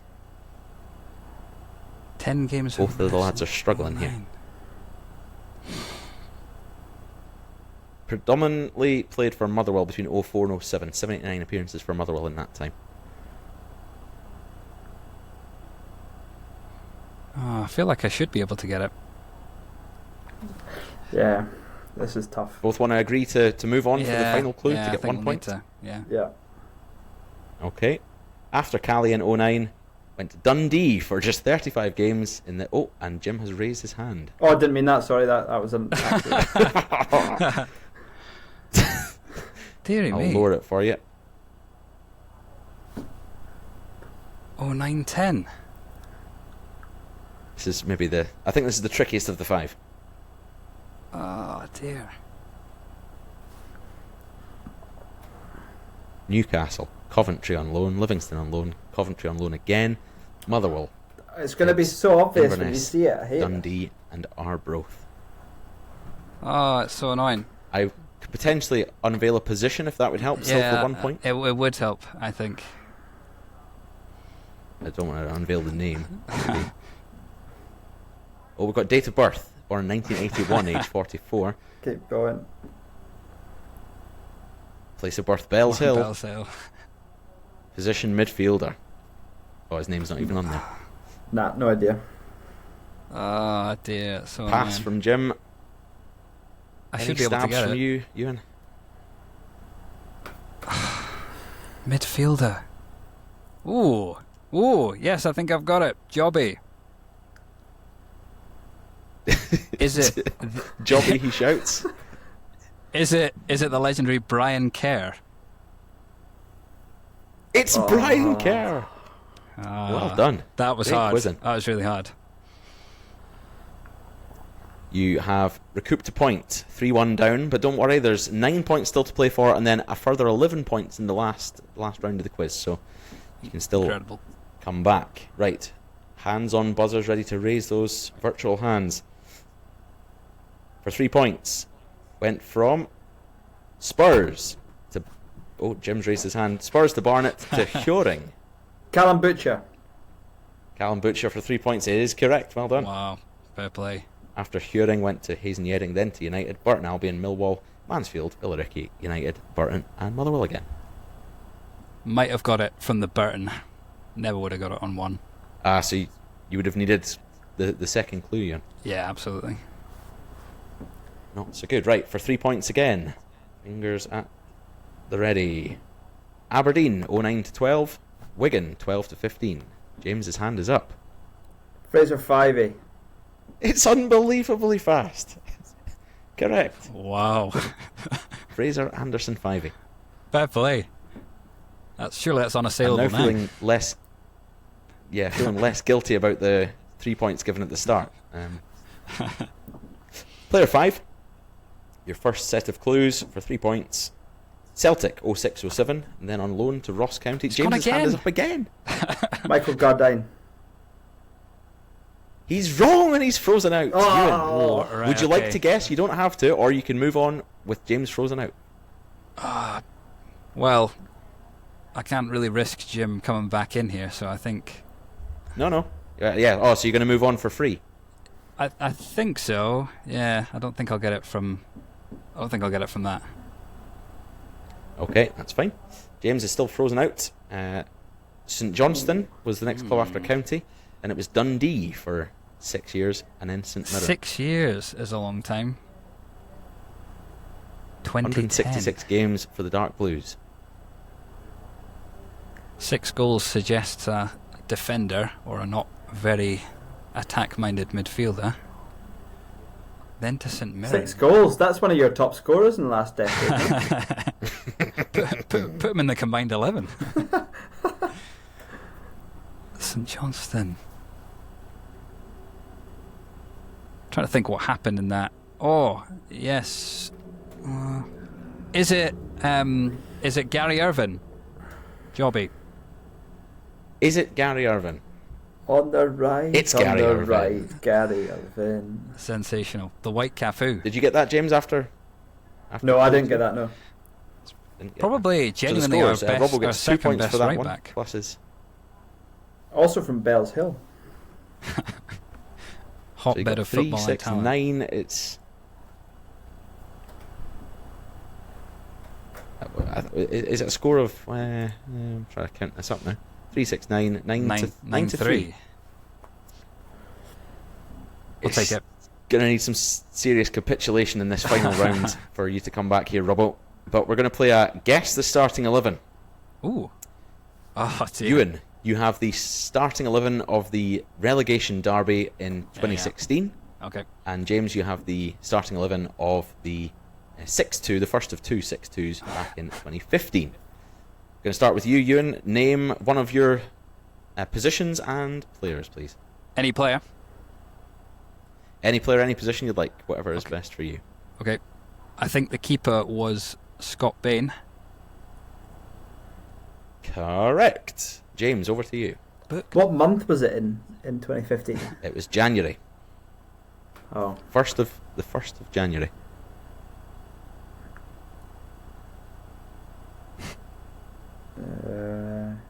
Benji Siegrist. Potentially a comeback is on the card here, Robbo, with a guess of Siegrist. It's wrong. Oh. You can come back to the keeper if you'd like. I'll leave it covered. But so far you've had one guess and one incorrect guess at that. Robbo, back to you. Back to me. Greg Stewart. Scott Bain in nets. Greg Stewart, the lesser known. Correct. Well done. Jim, He's got back in to one you. team. Sean Dillon. Sean Dillon he goes for. Sean Dillon he gets. Well done. Euan, back to you. Gary Harkins. Gary Harkins with the captain's armband. Correct. 3 out of 3. Callum Butcher. Callum Butcher. Did he get a yellow card in that game? Of course he did. Can't really see his name there, but he is on the team sheet. Right, Robbo. 3 out of 3 so far for you. Who's next? Kane Hemmings. Kane Hemmings. Yes, sir. Well done.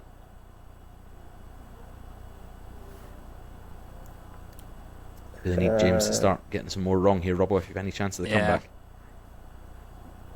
I don't know if he kept Chris Erskine. Chris Erskine. Did he play? Of course he did. Did he score? Yes, he did. Back to Robbo. Nick Ross. Nick Ross. Well done. 5 out of 5. James, back to you. Left back. Unsure, but I'm going to go Connor Townsend. What a pull that is. That's unbelievable. Well done. We've got all the hard ones Connor first. Townsend. Somehow got the keeper wrong quite badly. but still got Connor Townsend. Complete blank on the keeper. You failed to mention him earlier as well when you were listing off United's keepers of the 21st century. I was shocked. Robbo? I'm going to say Paul McGowan. Paul McGowan. You're flying through these. Yep, 6 out of 6. Jim, back to you.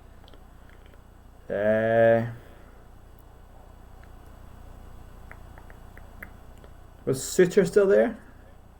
We'll go Suter is your second wrong guess, unfortunately.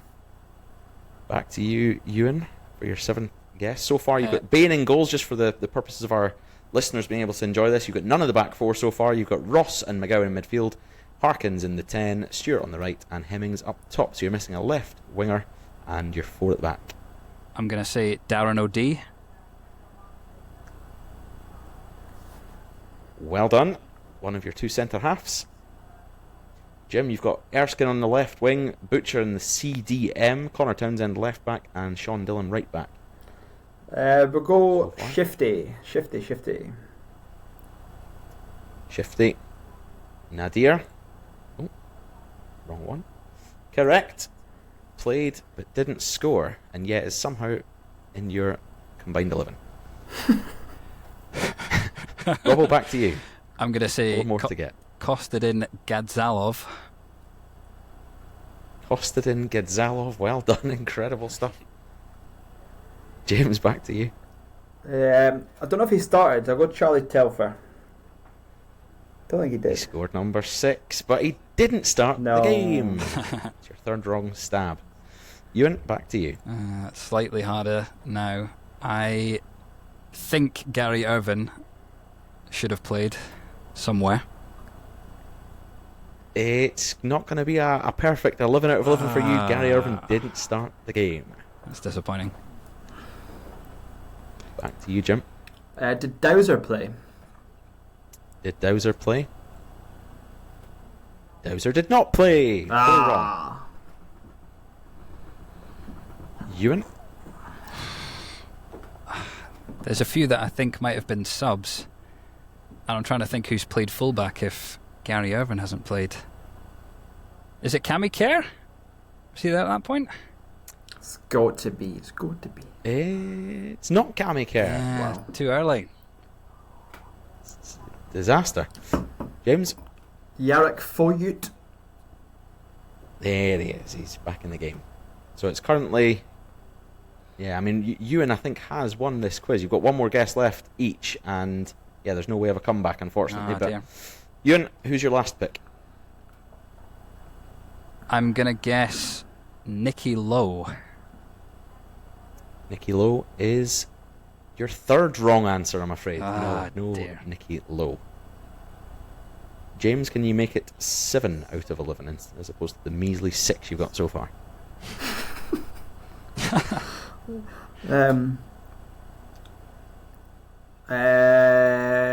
Armstrong.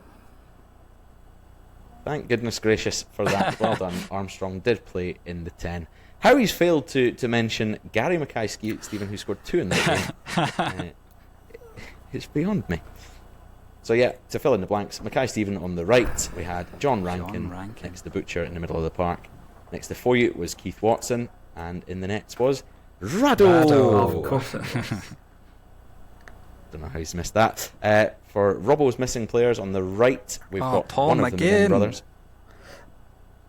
We've got Holt Kevin at left Holt. back. Dear. What a And team. Oh, Whiten started. Whiten. I assumed that he'd come on as a sub. Dear. Fair play. So I think, that means it was 8 to Robbo there and maybe 7 to Jim, was it? I think in the end. Yeah. 8-7 in that one, plus the scores from before, which was 9-3. It's a bit of a resounding battering It is. in favour of the Arabs. Well done. Fair play, Jim. Much like the 6-2s. Is that Don't mind losing that. What's the biggest Dundee victory over Dundee United in your lifetime, Robbo? In my lifetime, it'll just be 3-0, I think. The one Sarah hat trick. The 1-2-3 derby. Just a measly 3-0. Surprised you didn't also have T-shirts for that as well, like Yeah. the defiant nonsense. Yeah. Well, that was actually in the year 2000, so I don't think we've had more than a 1-goal victory against United since then, to be fair. No, there'll be a couple of 2-0s. Potentially. No, you had that 2-2 win you had. You remember you won 2-3? That's right. That's right. The McPeak last-minute winner to make it 2-2. Yeah. Lovely stuff. Well, I'm sure we can all agree that come Sunday we'll be tuning in to the derby, and it'll be much more pleasant on mine eye than the nonsense derby that we just had at the weekend. I'd be remiss if I didn't mention, we're a Scottish football podcast, it's good to mention that Old Firm. So just very briefly we'll mention the Rangers-Celtic game, and that's enough on that. So thank you so much for listening. It's been a pleasure. Thanks to Euan Robertson for joining us, to James for joining us again for a second time. Hope you've enjoyed the pod. You know what to do, as Matt and Andrew would say if they were here right now. Give us a like, give us a share, give us a subscribe. You don't have to do any of that. Just tell your friends. Any parting words, lads? Thank you very much, Tom. It's been a dream come true. Thanks once again, Tom, and I hope you get pumped on Sunday, Euan. We'll see.